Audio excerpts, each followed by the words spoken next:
दोस्तों स्वागत है आप सभी का सुनील बौद्ध ऑफिशियल चैनल पर। दोस्तों बात करेंगे आज बाबा साहब आम्बेडकर जी इतने बड़े वकील थे तो आखिर भगत सिंह का केस क्यों नहीं लड़े। दोस्तों वैसे कहने के लिए तो बहुत सारी कहानियां हैं, पर हम आपको फैक्ट चेक करते हुए बताएंगे इसका सटीक जवाब आखिर क्या है। दोस्तों इसका सटीक जवाब जानने के लिए उस समय के हालातों को जानना जरूरी है। दोस्तों 23 मार्च 1931 को भगत सिंह को फांसी दी गई थी। वह यह दौर था जब कोई भी निचली जाति का व्यक्ति पढ़ा लिखा नहीं था। दोस्तों अंबेडकर जी के बारे में बताएं तो वह भी जब स्कूल जाते थे तो उनको भी दरवाजे के बाहर बैठकर पढ़ाई करनी पड़ती थी। उन्होंने भी जातिवाद का दंश झेला। दोस्तों यहाँ तक कि अंबेडकर जी ने अपनी पढ़ाई पूरी करने के बाद बड़ौदा नौकरी करने के लिए गए। वहां पर उन्हें होटल और धर्मशालाओं में तक एक रूम किराए में भी नहीं मिल पाया। जातिवाद के चलते कोई भी उन्हें रूम देने के लिए तैयार नहीं था। दोस्तों यहाँ तक कि जब वह प्रोफेसर बने तो उस कॉलेज के बच्चे भी उनसे पढ़ने के लिए राजी नहीं हुए। दोस्तों जून 1923 से अंबेडकर जी ने वकालत का काम शुरू किया। यहाँ तक कि अंदर को छोड़ते हुए दोस्तों वहाँ पर भी बाहर काउंसलिंग में बैठने के लिए जगह नहीं दी गई। भेदभाव के चलते अंबेडकर जी कोई केस नहीं ले पाते, नहीं मिल पाता था उनको। कोई गैर ब्राह्मण ही ऐसा होता था जो कि केस हार जाने के बाद अंबेडकर जी के पास आता था। जब ऐसे गैर ब्राह्मण व्यक्ति का केस अंबेडकर जी ने जीत लिया उसके बाद थोड़ा बहुत चला, लेकिन दोस्तों फिर वही देखने को मिला कि बाबा साहब अंबेडकर जी को कोई केस देने के लिए तैयार नहीं था। दोस्तों उस समय इतना ज़्यादा जातिवाद था कि लोग छू लेने से भी यह मानते थे कि हमारा धर्म भ्रष्ट हो गया। दोस्तों ऐसी स्थिति में शहीद भगत सिंह को केस अंबेडकर जी द्वारा कैसे लड़ा जाता।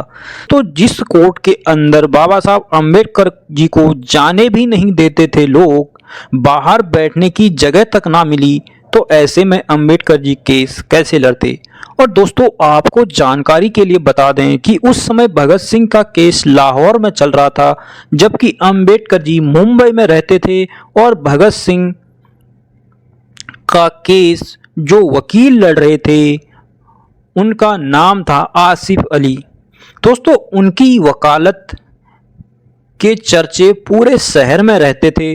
दोस्तों आसिफ अली इतने बड़े वकील थे कि उनके पूरे क्षेत्र में उनका नाम चलता था, उनका दबदबा रहता था।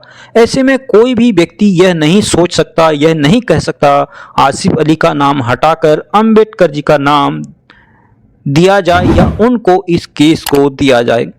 दोस्तों वहीं आसिफ अली भगत सिंह के केस की पैरवी कर रहे थे, वहीं अंग्रेजों की तरफ से पैरवी करने वाले ब्राह्मण वकील का नाम था सूर्य नारायण शर्मा। दोस्तों यह वही शर्मा हैं जो आरएसएस के संस्थापक गोलवलकर की अच्छे मित्र थे और आरएसएस के सदस्य भी थे। दोस्तों यह जानकारी हमें किताबों से और गूगल से भी मिलती है। किसी को यह नहीं कहना चाहिए कि हम अपनी मर्जी से बोल रहे हैं।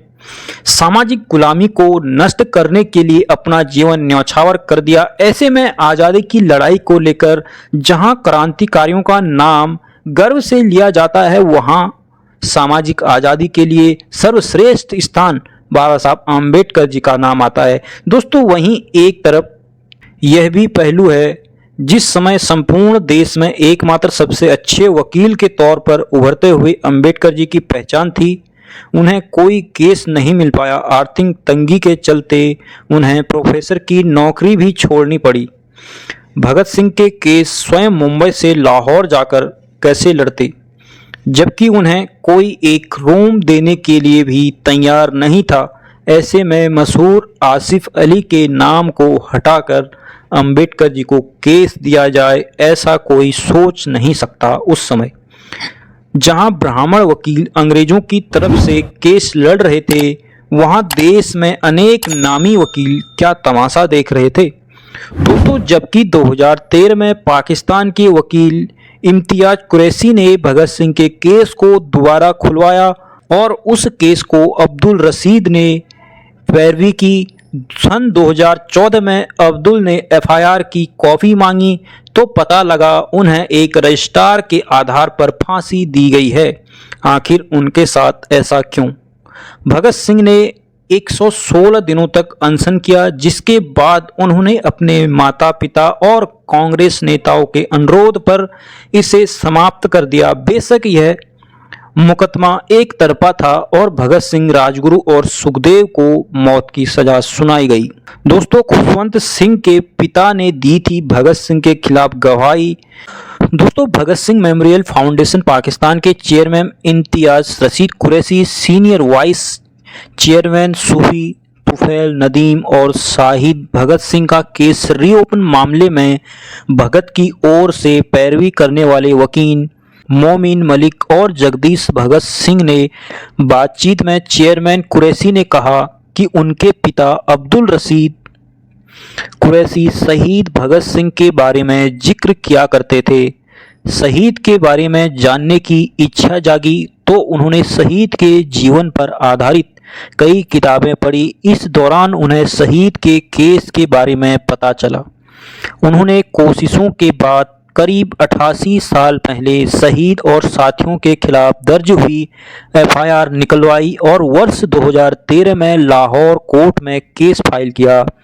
इसके बाद अदालती कार्रवाई चली और एक जज पर आधारित बेंच ने सुनवाई शुरू की, जबकि प्रक्रिया के तहत जब 5 जजों पर आधारित बेंच की ओर से केस की सुनवाई कराने की मांग की गई।